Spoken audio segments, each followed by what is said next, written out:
Hi, everyone. Welcome back to the Godless Moms podcast.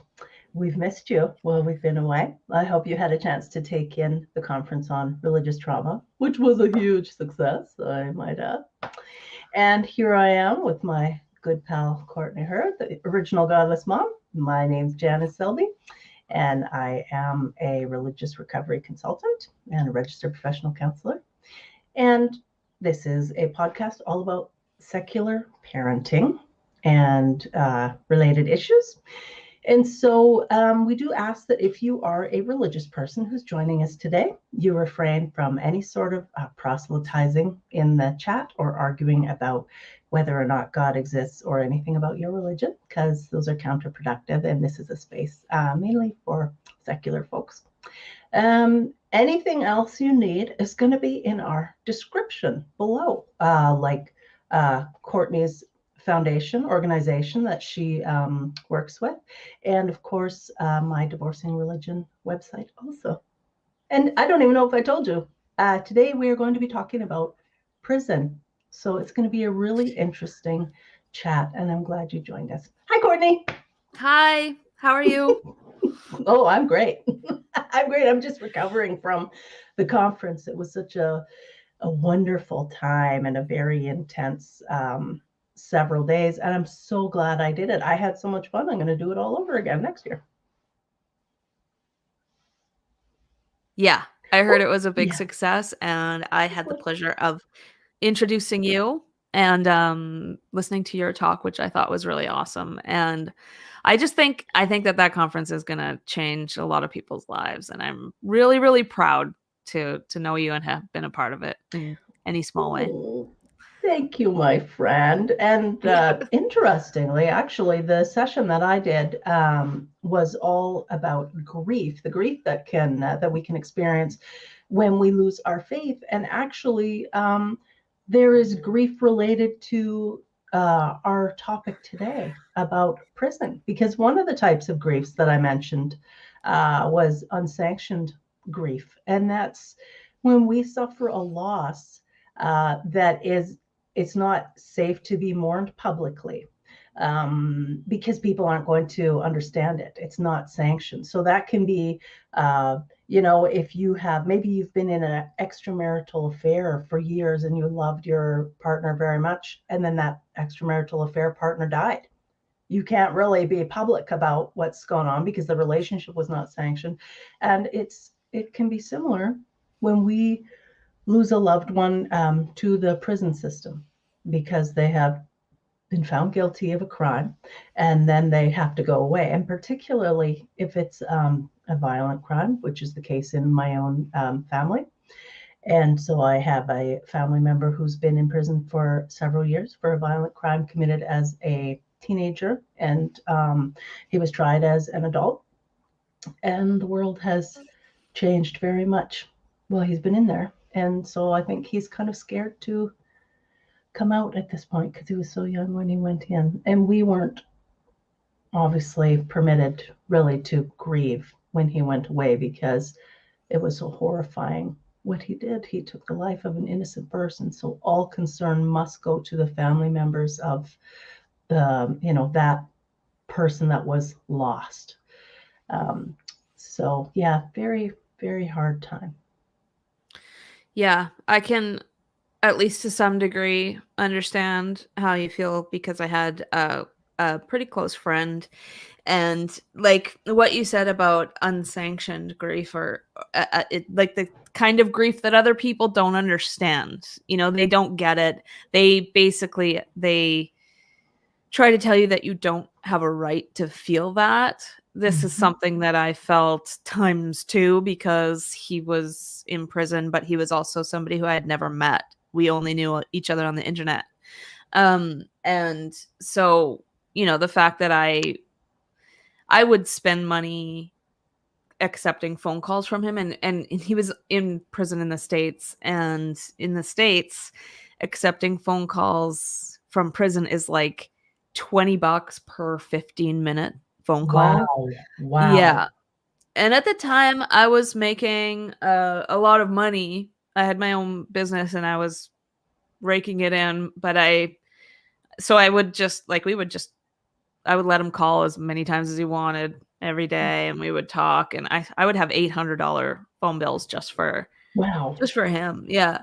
And he of course no one me really understood, because this is somebody who I'd never met and only knew on the internet, and of course he did something bad. Mhm. He held somebody up at gunpoint and Mhm. at an ATM and stole money from her, and then um he, he told her where he was going to leave her car because he felt bad, and he left her car totally intact and fine in the spot where he promised. But it was drug induced, right? Like Yeah. he was going through withdrawals, and Mhm. he needed money for drugs, and that's what it was all about. And so yeah, people basically love to tell me that I didn't have a right to feel the way that I felt, and I mean that didn't stop me from feeling it. Mhm. Yeah, And from you still caring about the person and caring what happens to them. I know for us, since the family member uh, went to prison at 18, and we were quite terrified that he might end up going into a maximum security pen, which is very horrifying at any time, but particularly given how young he was. And so he went into a medium security. Um, and it was, of course, it was the only violent act that he had ever done, and then he was under the influence of different people and different substances. But the end result was still that an innocent person had their life violently taken, snuffed yeah, out by this loved one, and it was so hard to reconcile the the love that we have for this person and the way that we knew him, yeah, uh, to reconcile that with this horrible, horrible thing, this act, this murder. Essentially, it wasn't a murder, but like second degree or whatever. Um, yeah, the result of it was just so terrible, and um, yeah, different family members went to court to try and support the family member who is a parent of this one who's now in prison, because we didn't want that parent to be having to go through that alone. mhm. Um, it's just a hard, sad situation because I you think still that love that's the person. We couldn't turn off our love for the person. yeah, I think that that's one of the most like, one of the things that hit me like a ton of bricks when he went to prison was that I had never thought about prison and who is in prison, what type of person is in prison before that. Like you go your whole life thinking as long as prison doesn't touch your family or your life, you go your whole life thinking that prison is where all the bad guys are, and like that's it. That's 2 seconds of thought your whole entire life, and that's it. And then all of a sudden somebody that you care about goes to prison, and it's like, wait. You mean people with families and people with loved ones and people who are perceived otherwise as really great people go to prison? And then you start wondering about everybody else in prison, like who else is in there, and how many people are in there who have big families that are grieving right now for them. And that's something that I feel is so overlooked. Like when I get into a lot of arguments about prison and the death penalty on Twitter and stuff like that, and that is something that is constantly overlooked by people who argue for harsher penalties, is that they don't seem to understand that the person that those hurt the most are the people who love that person. These innocent family members, they didn't commit any crimes. They don't condone the crimes. They are angry at that loved one for the crimes, but like the cost of the calls from prison, that doesn't affect the person in prison. That affects his family and his friends.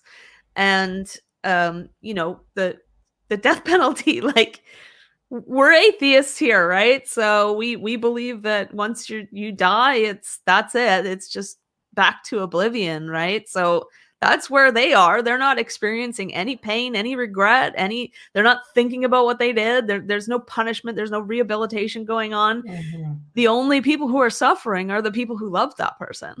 Mm-hmm. And those people are innocent. Those people are Mm-hmm. completely innocent.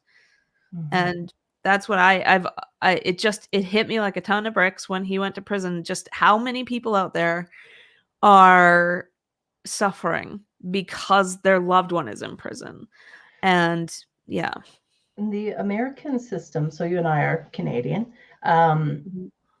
the American system, so both ours and theirs are set up as punitive rather than restorative in any sense, or rather than rehabilitative. The fact that anyone does actually even get rehabilitated while they are serving a sentence is like nothing to do with the prison system.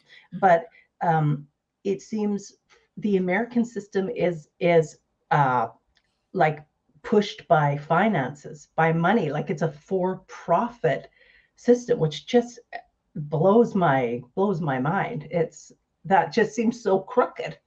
Yeah. And we know that there is somewhat of a pipeline even from high schools straight into the prison where they can, oh yeah, and of course, so in the United States, it's there are a lot of non-Caucasian folks who make up the majority of the system, and in Canada, it's disproportionately filled with First Nations individuals in our prisons. Like considering our First Nations make up such a small amount percentage-wise of our country, and yet they make up, a large proportion of our inmates.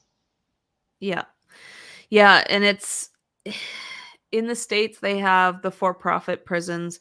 And if you actually go back and you look at the timeline, it was the loss of unpaid labor in slavery that kind of triggered the Jim Crow laws, and Mm-hmm. which enabled them to fill their prisons with black people, and then they continued to use them for unpaid labor because prisoners in the States, inmates in the States, they make like maybe 20 cents a day for their Right. labor. And I know there's a lot of people out there who are like, so what, they broke the law, they don't deserve to get paid a living wage. Like, no, I mean, that's the thing. That's the number one thing that helps rehabilitate people. In I don't know if I ever told you this. My dad ran a post-release program for young offenders who were just coming out of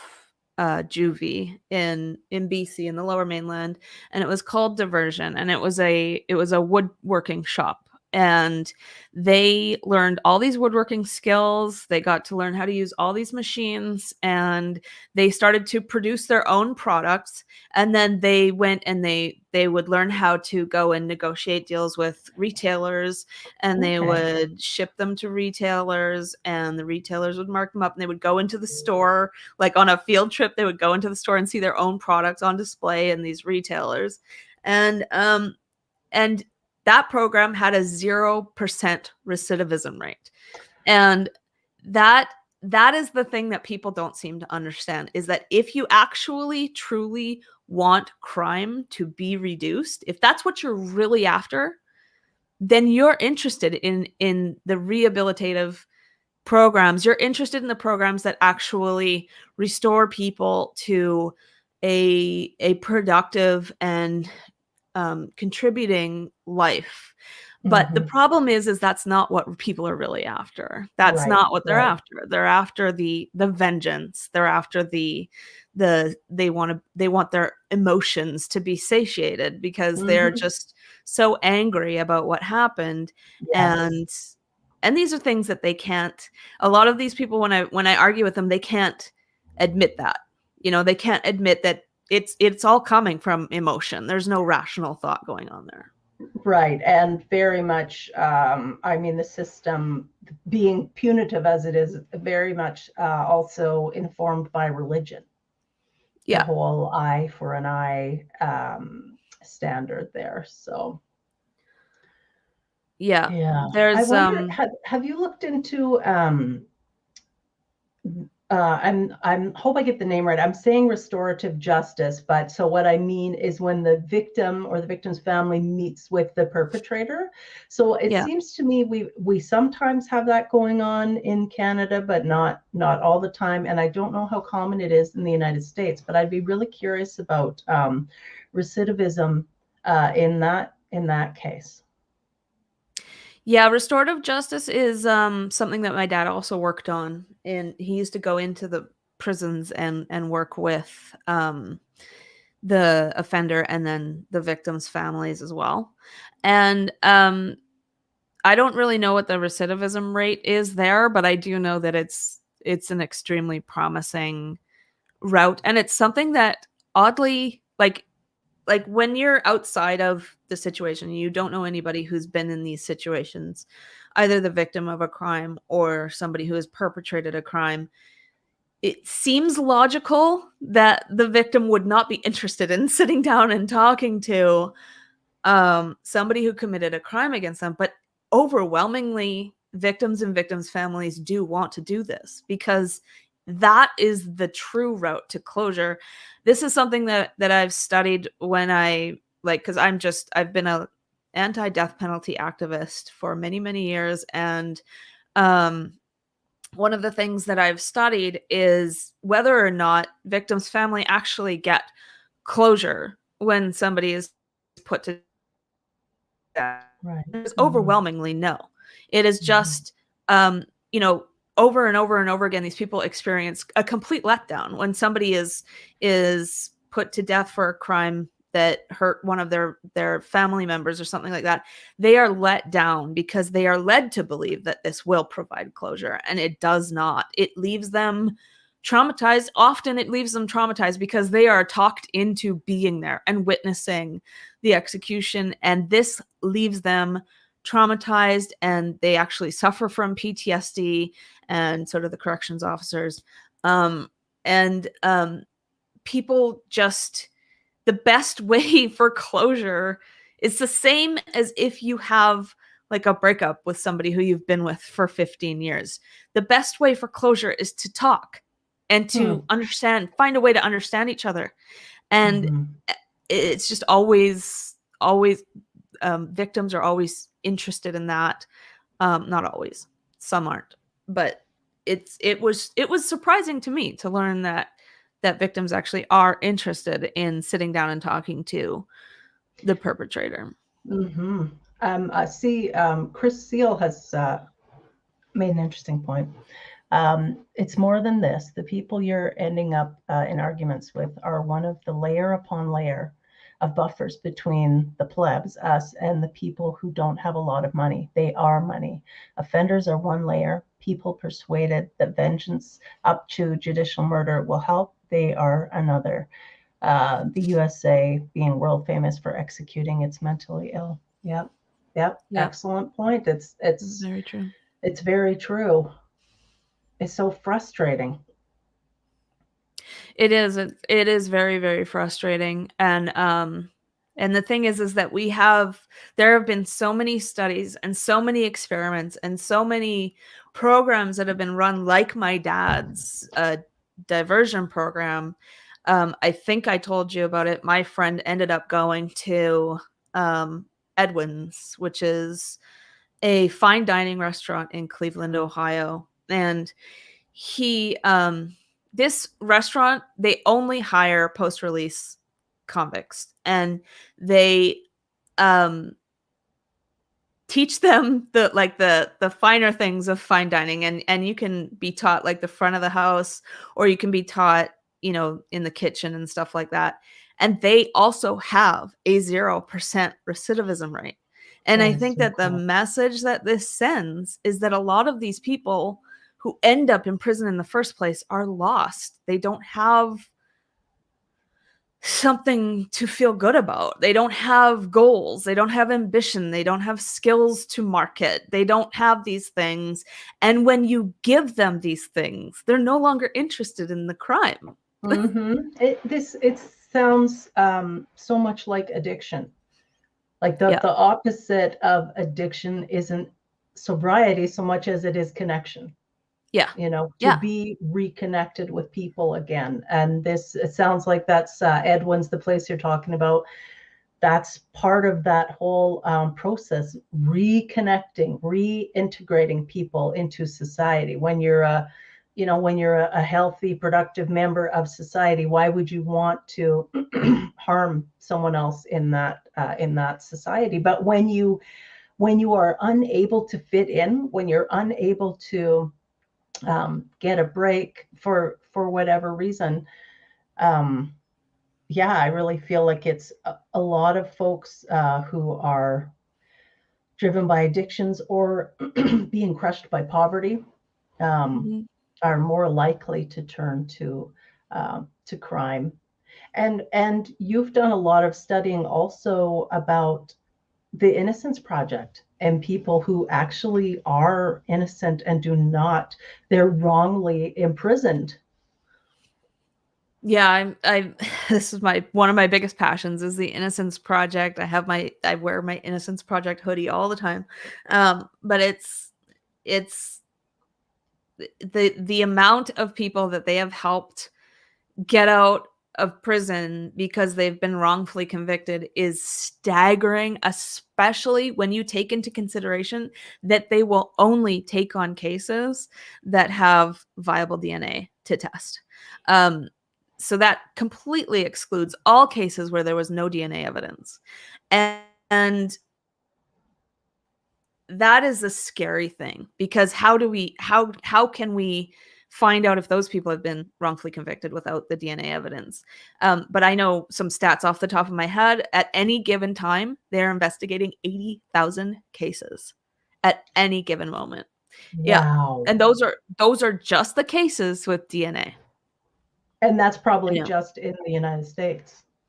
Just in the United States, and just the cases with DNA. And I know that they have worked on lots of cases of people who are on death row, which is one of the biggest reasons why I am against the death penalty, is because we are humans and humans make mistakes. And that is a mistake that you can't roll that back, right? You can't undo that mistake. And unfortunately it does happen, and it has been proven that it has happened. There was the case of Cameron Todd Willingham in Texas, who was put to death for the arson of his home, which killed his three children. It was either 2 or 3. And they, after he died, well, no, it was before he died. It was when he had his execution date. They sent off all the evidence to the foremost arson expert in the United States of America, and he gave his opinion to the governor of Texas, saying this was not arson. And that report was sitting on the desk of the governor when Cameron Todd Willingham was put to death.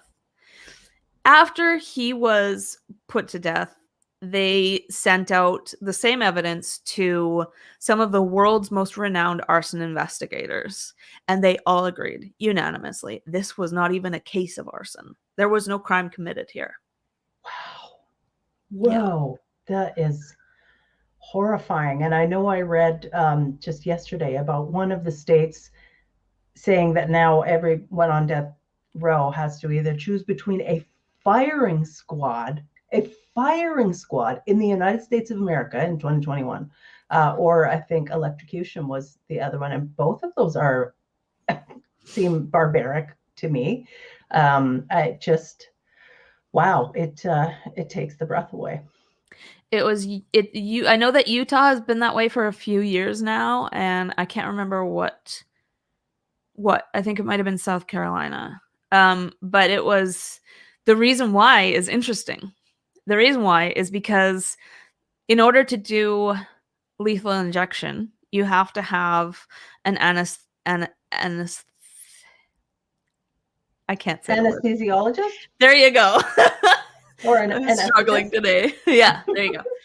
And they've taken the Hippocratic Oath, and Wow. they will not, a lot of them feel as though they are going back on their Hippocratic oath by being a part of the death penalty. So Mm. a lot of states are struggling to Mm. find both companies that will supply the drugs and um, people who will come in and administer the drugs. And so they now have to go back to the electric chair and firing squads in order to get around that. Yeah. Wow. Wow. Wow. I mean, uh, what would it take to? I'm thinking of the Scandinavian countries. I don't know if you've ever looked into any of their prison. Even the prisons themselves are much more like apartments than cell blocks. Like you're not in a cell with bars on the door, that sort of thing. Yeah. I'd be interested to know the recidivism rate when prisoners are treated like people, Mhm. instead of like an animal. In a lot of cases, it seems that's how they're treated. Have you looked into any of those at all? Well, yeah, in Scandinavia overall, they have much, much lower crime rates than places like Canada, and obviously way lower than the States. Um, and this is something that I don't understand why people can't just see that right off the bat. That, countries where they actually take the rehabilitation of the inmate more seriously, they have less crime. So again, it comes down to, and this is something that I ask every single time I ask people who I'm arguing with. I'm like, it depends on what you're really after. Like you if you go take them by yourself and be honest with yourself, what is it that you're really after? Are you really after a reduction in crime and fewer victims in the future, or is what you're after satiating your emotions? Because 9 times out of 10, that's what it is. Somebody is angry about the crime, and I get it. I mean, I'm the victim of crime, and I'm sure most women are. I wouldn't be surprised if you were at some point. But it's just like, it's easy to be angry about something. It's a lot less easy to stop, set your emotions aside, and look at things logically and rationally, and look at the evidence and the data. Well, how would you answer someone in our chat right now that says, I think death penalty is suitable for those walking around killing people? I totally disagree. I mean, there's so many different reasons. The first one, of course, we've already covered, is the fact that they make they make mistakes, right? They make mistakes. There's no guarantee that you're putting to death the precise right person. And you'd be surprised, some of these cases where they've come out and realized that they were wrong about who they were putting in jail for the crime. One of the best cases that I cannot recommend this book enough, is Picking Cotton by Jennifer Thompson and Ronald Cotton. And it was it was a book written by the two of them together. But what happened was, she was a college student, and she didn't drink, she didn't do drugs, she was an overachiever, totally sober 24/7, petite, blonde, just like your, you know absolutely best type of person to put on a witness stand, right? Mm. There's no question of her sanity, her brain function. And she was sexually assaulted by a man in her apartment. And when it was happening, she said that she swore that she was going to remember every detail of his face. And Right. she stared, and she was like taking notes, and she stared and stared and stared. And she's like, there's no way I'm getting this wrong. And she escaped, and she ended up at the police station. And a few days later, they did like a lineup, and she picked Ronald Cotton out of the lineup. Mhm. And the police, of course, said, "Are you sure?" And she said, "I am absolutely and 100% dead sure." Right. And she Yeah. she then later did a photo lineup. She picked him out again, and then in the actual trial, she pointed him out in the courtroom, and Mhm. she said, "I am absolutely sure." And of course, he was found guilty, sent to prison, and it was the DNA that cleared him. and they found out that it was another guy who looked quite similar to him. And she immediately became so upset and like upset with herself. And she went, when he was exonerated, she went up to him in the courtroom and apologized to him. And they actually became very close friends. And now they travel around the States giving talks about this, about how unreliable eyewitness testimony is. But that's just one example of how easy it is to send somebody away, and how somebody can be 100% sure that they've got the right person and they're still wrong. But that's the first reason and the biggest reason. But the second reason is you're not punishing that person. You're not punishing the person who killed somebody. Who you're punishing is their family, anybody who might love them. You're also punishing to a profound level. You are punishing the corrections officers. There is 75% more or higher suicide rate in death row corrections officers than there is in veterans. They experience PTSD to like twice as much as veterans. You are absolutely 100% punishing the corrections officers. So, these people like to say they stand by the troops. No, I mean, if you're gonna protect the corrections officers, you're not doing that. And you can go search YouTube for a million different death row wardens who have come out against the death penalty for precisely that reason, that they just went through the darkest time in their life. And it's not a fair thing to do in any way.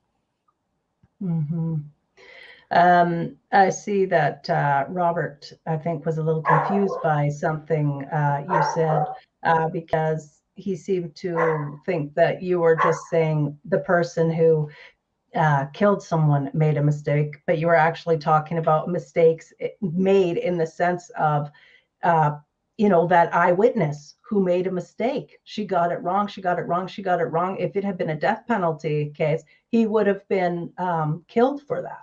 So that, I think that's the mistake that you were just referring to. Yeah. And in the Ahmed says, so the victim's family are irrelevant. Yeah. Again, the victim's family are also victimized by the death penalty. And if you don't believe that, you can go check out Murder Victims Family Against the Death Penalty, I believe is the name of the organization. There are plenty of victims' families out there that don't want to see more death happen as a result of what happened to their family. And something that drives those types of people as well is, there was one case where a woman was killed, and her sister like immediately came out against the death penalty for her killer, saying that I don't want that to be my sister's legacy. I don't like, there's already been enough bloodshed. I don't want more coming from my sister's legacy. And it's again, I think that it should just trump everything, though. If there's a chance of making a mistake about who you're putting to death for this crime, I think that then you become the killer, right? You become the killer. Then how are you any better? Well, and something else that, of course, gets under my skin when we're talking about prison is how easy it can be then for someone to just have a come to Jesus moment. So then they're prematurely released back into society because they've said magic words, or they're trying to prove that they've said magic words, when they may, if they haven't been rehabilitated, they may still present a significant danger to people in that society. But because Jesus, they're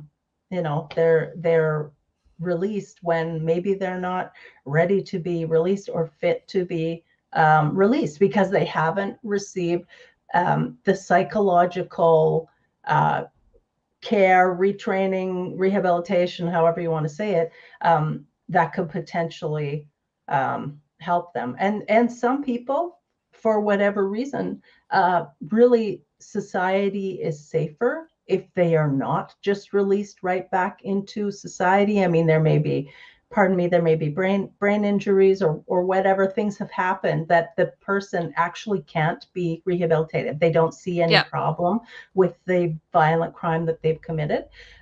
So, we're not saying open the doors, let everybody out. That's definitely not. That's definitely not what we're saying. But yeah, it's such a sticky, thorny topic because people do have very strong feelings about it on both sides. Yeah. Ahmed also asked, then how do you define justice? Well, my concern here isn't justice. My concern is lowering the crime rate. I want fewer people in the future to be victims of crime. And that should be the goal of any criminal justice system, is to lower crime and to like stop people from becoming victims of crime. I don't understand why that's so hard to grasp. I'm not interested in revenge. I'm not interested in spanking people. I'm not interested in satiating my emotions. I'm not interested in that. I don't want people to be victims of crime. And we have to follow the data and the science and the evidence. We have to follow that and where it points to in order to actually lower the crime rate. And something that cannot be denied is that states, nations in the world who have no death penalty have significantly lower murder rates than do countries that do have it. And they also, I mean, they've done a number of studies. There was one in New Jersey where they did study on whether or not the death penalty actually causes spikes in crime. Because when you think about it, it's like setting an example. This is how you're supposed to deal with problems. You kill people, right? And that's they found that there was actually a spike in violent crime after executions happened.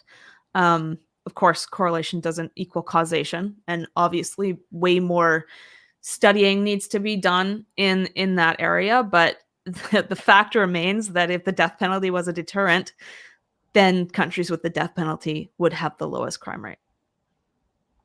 Yeah, I would like to see far more care available for young families, for people in their, and also I'd like to see abortion available everywhere across the board. So then that, teenage girls or young women, they are not left with a child that they cannot afford to raise.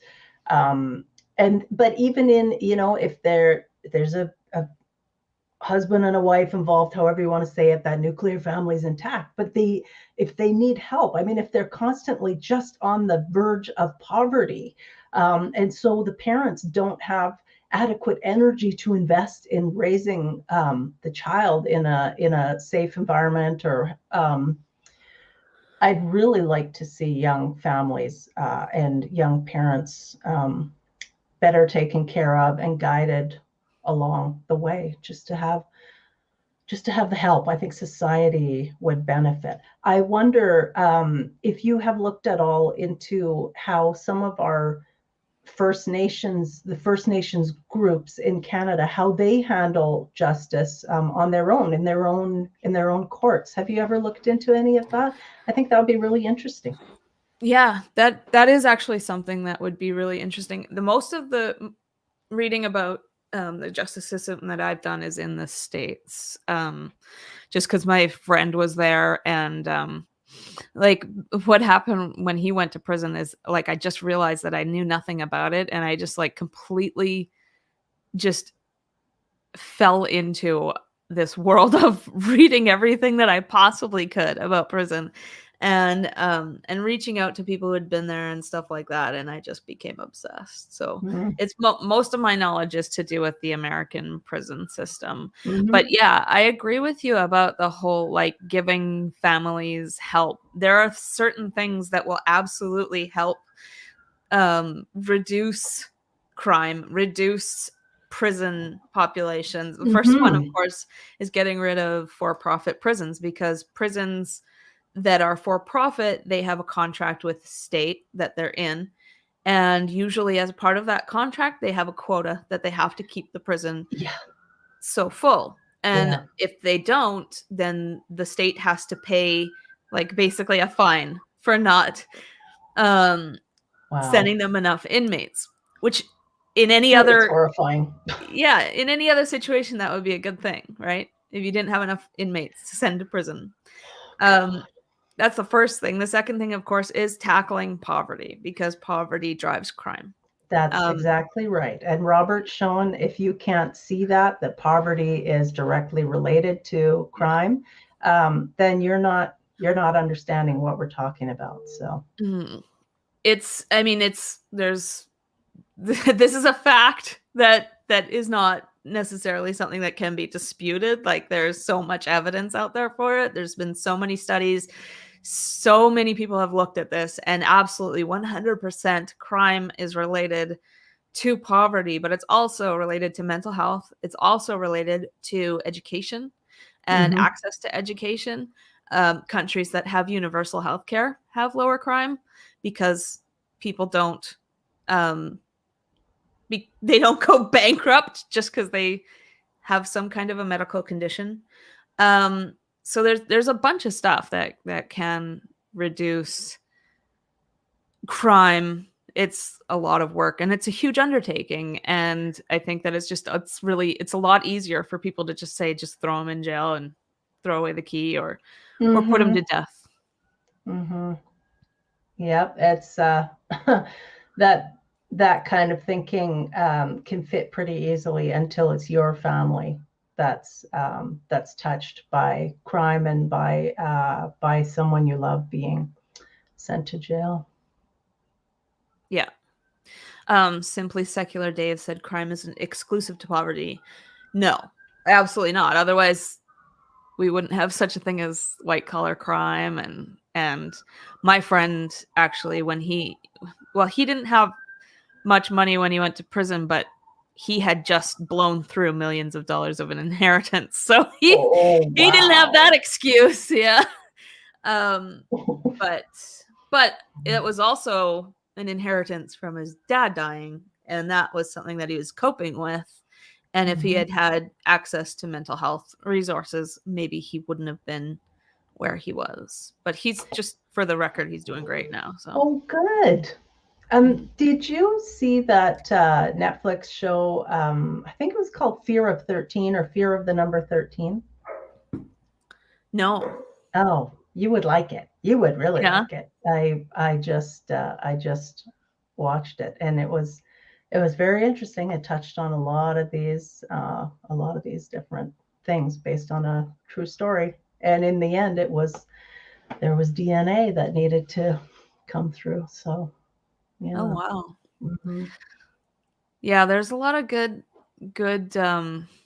stuff out there. We're slowly getting like a glimpse here and there in popular culture of some of these issues, like the whole Making a Murderer documentary. Yeah. Oh my God, that show. Yeah, I'm not entirely convinced that Stephen Avery was innocent, but what it did do was it made people start to think about the fact that sometimes people do go to prison who are innocent. And I think that people don't really grasp how many people end up in prison.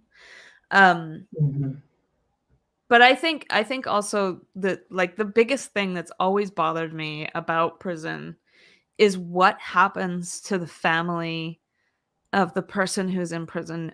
And it's like you're not allowed to think about them. You should only be thinking about the victim's family. And the thing is like you can think about both.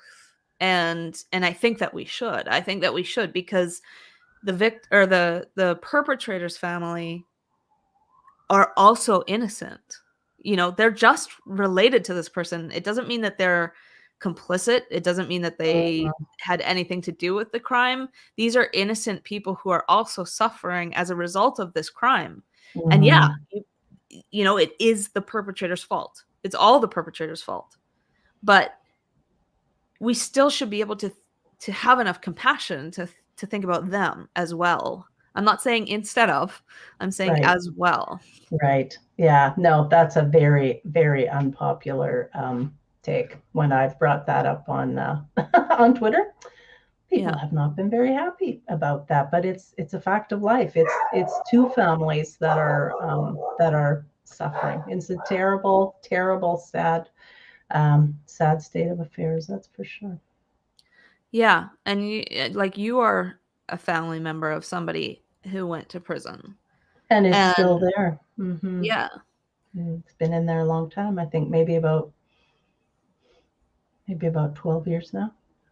yeah, And so the world has absolutely changed mhm, since that family member went in, and they are scared of release because, for one thing, it is of course hard to find a job when you have, especially when guilty of a violent crime.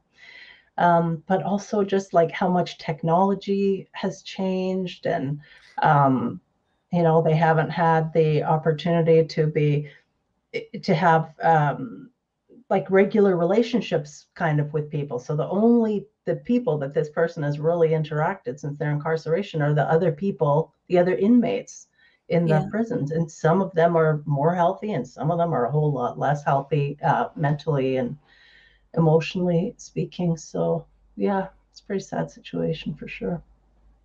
And it hits different inmates differently. Like Hmm. some like my friend, when he went in, he immediately was like, "Oh, like what did I do?" Right? And he just started to better himself and right away. And he did really, really well. But some people go in and they don't have that reaction. A Hmm. lot of people will go in and they find friendships that are probably toxic. They find new ways to, like, in prison, it's easier to get your hands on drugs than it is on the street. Um, Yeah. and Hmm. they become addicted if they weren't addicted already. They find new ways to commit crimes. They find new ways to extend their sentence and stuff like that. And so, I mean, there are cases where people go to prison and they're rehabilitated. They go in and they're like, "What the hell did I do? I need to take a good look at my life and take stock and figure out how I can grow from this." But Hmm. the vast majority of people don't have that reaction when they go to Hmm. prison. And I Yeah, and I mean, lots of them are just plain overwhelmed, and if they don't have the support, and they don't have the maturity. I mean, if they went in when they were a teenager, um, yeah, the thought of trying to better themselves while they're in there, they're just consumed with thoughts of surviving. yeah, Depending, like, this is the difference, obviously, between minimum and maximum security place to be. Um, hmm, yeah. it's a scary thing when your loved one is in there too. I remember, and this, of course, like, I need to reiterate, this was just a friend, and it was somebody who I had never even met in real life, but I was like, we were very close friends from the time that I was 19, and I think that it was like 6 or 7 years later that he went to prison, so we were friends for a long time. Hmm. And, but, like, this is my perspective as a friend. He had a mom and a brother who probably felt what I was feeling times a trillion, right? What I was feeling paled in comparison to his family. And, Yeah.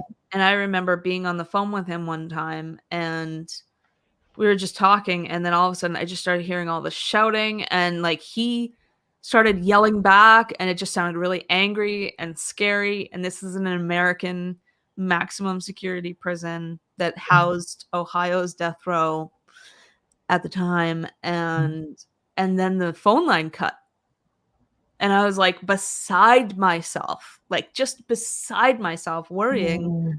about what had just happened, what was going on. And then he phoned me back like 10 minutes later, and I was like, what the hell was that? What went on? And he's like, oh, dude just wanted to borrow my mayo. Like, Yeah, strong feelings in the condiment section. Yeah. Like, I guess that's just how they like interacted and talked with each other. And it's funny because before he went to prison, he was into all this like shoegazing type music, this alternative folksy rock, slower music and all about love and stuff like that. And then when he was in prison, he's like, oh, you got to listen to this song by Killswitch Engage, which is of course like just death growl metal, right? Like his taste in music changed everything. But he was in there for 9 years, and he got out, and he's doing great now. And because he went through that program with 0% recidivism. And I wish that every prison had a program like that for people who are transitioning. How different it would be if that was the case. If every prison had something like that. Yeah. So do you get to visit your loved one?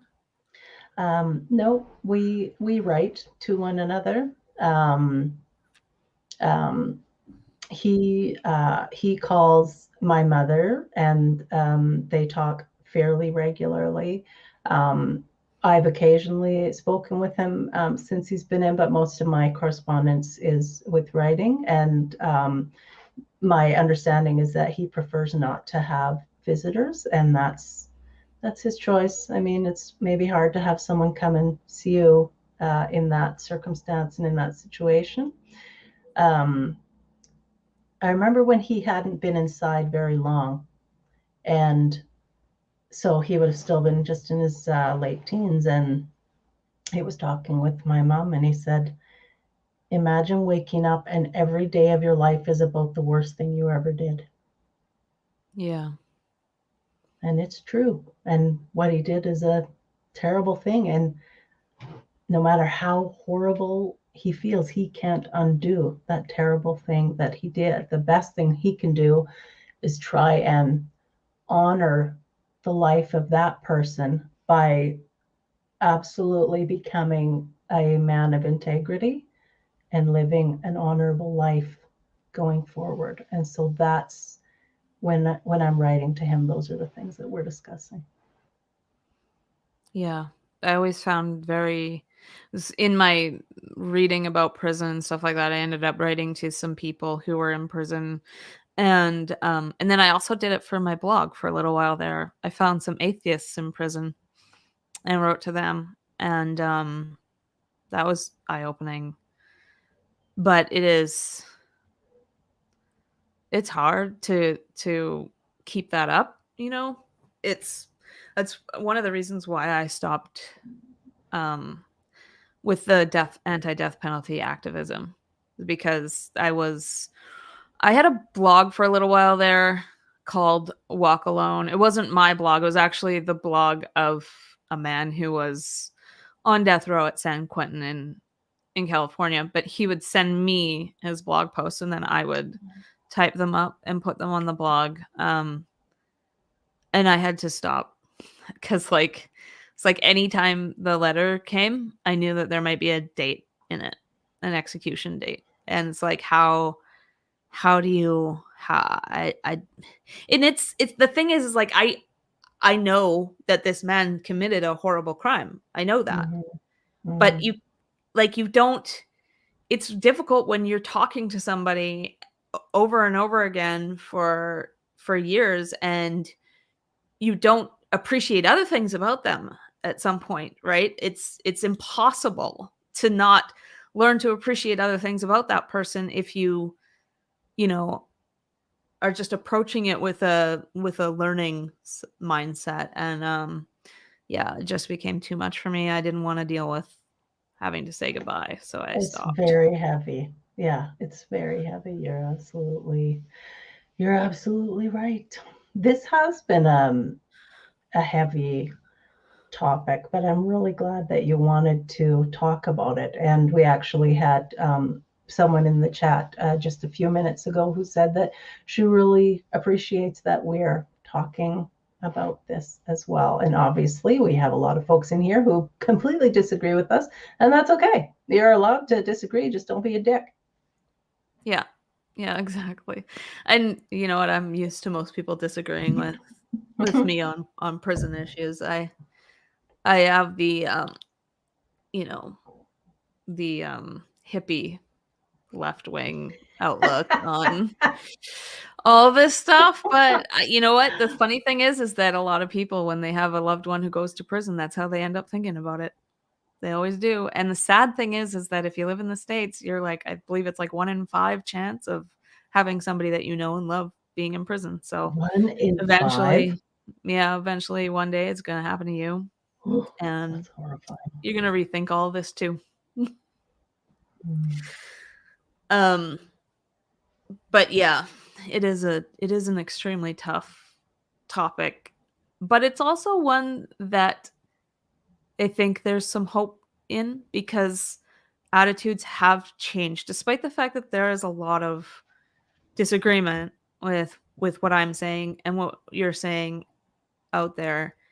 There's a lot more than there used to be, and there's a lot more agreement with it than there used to be. There's a lot more people willing to look at what works and what lowers crime and what, you know, might save a future murder victim's life, you know. And that's the way that I like to present it, is like what scientifically, logically, and rationally will save future murder victims' lives. And not looking at it emotionally, which is difficult. It's a very difficult topic to not look at emotionally. So I get it. Yeah. But I think I think we've been at it for about an hour, so I think our time is up here. Yeah. Thanks, everyone. Thanks for tuning in. And I'm not sure what our next talk will be. It'll be a surprise. Yep, but it'll be next week at noon, same time, same place, and we'll talk to you then. Thanks, everybody. Bye, everyone.